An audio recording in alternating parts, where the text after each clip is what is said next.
मैं सशक्तिमान परमेश्वर का एक बार फिर से धन्यवाद करता हूं, वो जीवित परमेश्वर का जो अपने अनुग्रह के वसीले से हर दिन अपने लोगों पर अपने उस अनुग्रह को करता है, और आज भी उसका वो अनुग्रह हम सब पर बहुत आयत से है।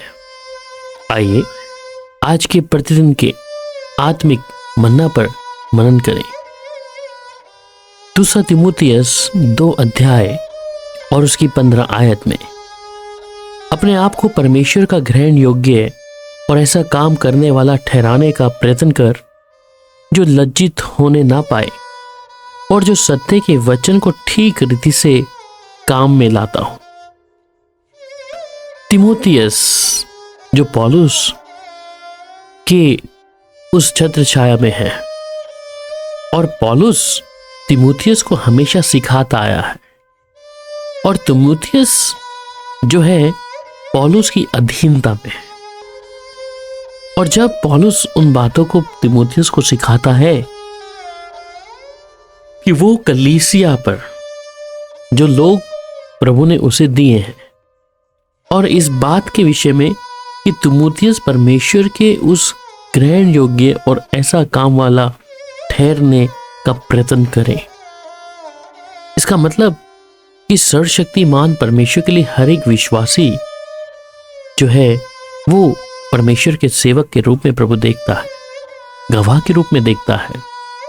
इसलिए सर्वशक्तिमान परमेश्वर ने आपको भी जिस स्थान पर जगह पर रखा है, ये कहीं पर नियुक्त करके रखा है। हो सकता है कि आप संसारिक लोगों के बीच में या संसारिक कोई काम करते हैं, फिर भी परमेश्वर ने आपको उस जगह और स्थान पे एक ऐसा दीवा या ऐसी रोशनी के रूप में कि उन लोगों के बीच में आप चमके, या आप के द्वारा वे जो आसपास के लोग हैं सर्वशक्तिमान परमेश्वर को जाने। इसलिए वो कहता है कि अपने आप को परमेश्वर का ग्रहण योग्य और ऐसा काम करने वाला तू ठहराने का प्रयत्न कर कि तू परमेश्वर के लिए अपने आप को एक ऐसे पात्र के समान जो सर्वशक्तिमान प्रभु के लिए इस्तेमाल किया जा सके, या सर्वशक्तिमान प्रभु उस पात्र को लेकर अपने लिए ऐसा ग्रहण योग्य समझकर कि वह दूसरों को खुदा की मौजूदगी में लाने का एक ऐसा पात्र और एक ऐसा बर्तन, जिस प्रकार कलाम कहता भी है कि परमेश्वर ने अपने अनमोल धन को उस मिट्टी के पात्रों में डाल दिया है। परमेश्वर चाहते हैं कि हर एक विश्वासी प्रभु के अनुग्रह में, प्रभु की सामर्थ्य में और प्रभु के लिए गवाह ठहरे। इसलिए वो कहता है कि जो लज्जित होने ना पाए, जो सत्य के वचन को ठीक रीति से काम में लाता हो। इसलिए कलाम यह भी कहता है कि इस कारण हे भाइयों, अपने बुलाए जाने और चुन लिए जाने को सिद्ध करने का भली भांति यत्न करते जाओ, क्योंकि यदि ऐसा करोगे तो कभी ठोकर ना खाओगे। तो अपने आप को बुलाए जाने के आज बहुत से लोग हैं जिन्हें अपने जीवन में कुछ बुलाहट के विषय में मालूम ही नहीं है। उन्हें 2 साल, 3, 4 या 5 साल या बहुत से साल हो गए हैं, परंतु अपने जीवन में बुलाहट के बारे में नहीं मालूम। ये बुलाहट कोई परमेश्वर का दास आपको नहीं बताएगा। अगर जीवित परमेश्वर ने आपको पात्र बनाकर रख लिया है, या अपने लिए एक ऐसा चुना हुआ पात्र जो सर्वशक्तिमान प्रभु के लिए हर दिन हर समय इस्तेमाल हो, तो मेरे प्रिय भाई या बहन, आप अपने जीवन को परमेश्वर की हजूरी में रखें। उस जीवित प्रभु के सामने अपने आप को हलीम करते हुए उसकी आवाज को सुने कि यहोवा परमेश्वर ने जो आपके विषय में योजना बनाई है, उस योजना को जीवित परमेश्वर ही पूरा कर सकता है। पर आप अपने बुलाए जाने की उस बुलाहट को और चुन लिए जाने की सिद्ध करने का जो भली भांति प्रयत्न है, वो हर दिन करना है। क्योंकि जो अपना बड़ाई करता है वह नहीं, परंतु जिसकी बड़ाई प्रभु करता है वही ग्रहण किया जाता है। इसलिए ऐसा यत्न करो कि परमेश्वर के साथ उसकी मौजूदगी में उसके कामों को हमेशा स्मरण करके हर एक काम करें। दूसरा कुरिन्थियों 2 अध्याय और उसका 5 अध्याय उसकी 9 आयत में जब हम देखते हैं, इस कारण हमारे मन की उमंग ये है कि चाहे साथ रहें चाहे अलग रहें, पर हम उसे भाते रहें। इसलिए आप जिस भी स्थान पर हैं, जिस जगह में परमेश्वर ने आपको रखा है, आप संसारिक काम कर रहे हैं या प्रभु का काम कर रहे हैं, उसमें एक गवाही का जीवन जिए।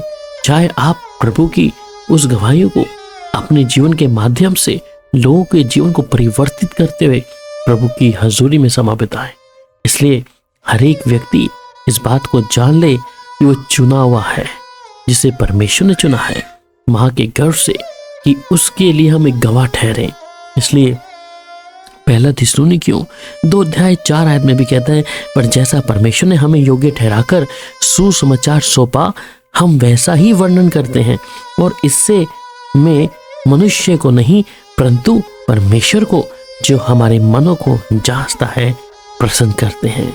मेरे प्रियो, इस वचन के अनुसार कि परमेश्वर हमें योग्य ठहराकर सुसमाचार सौंपा है, कि अगर ये परमेश्वर ने आपके ऊपर दया करी है और आपको चुना है, ये सोचकर कि आप उसे पसंद आए हैं, आप योग्य ठहरे हैं, इसलिए प्रभु वो सुसमाचार जो अन्य किसी व्यक्ति के हाथ में नहीं दिया, आपके हाथ में दिया है, कि आप उस परमेश्वर के कामों का वर्णन करते हुए मनुष्य को नहीं परंतु परमेश्वर को, जो हमारे मनों को जांचता है, उसे प्रसन्न करें। इसका मतलब कि जब हम खुदा के सुसमाचार को सुनाते हैं, इससे परमेश्वर की महिमा होती है। इसलिए हे मेरे प्रियो, जबकि तुम इन बातों की आस देखते और यत्न करो कि तुम शांति से उसके सामने निष्कलंक और निर्दोष ठहरो।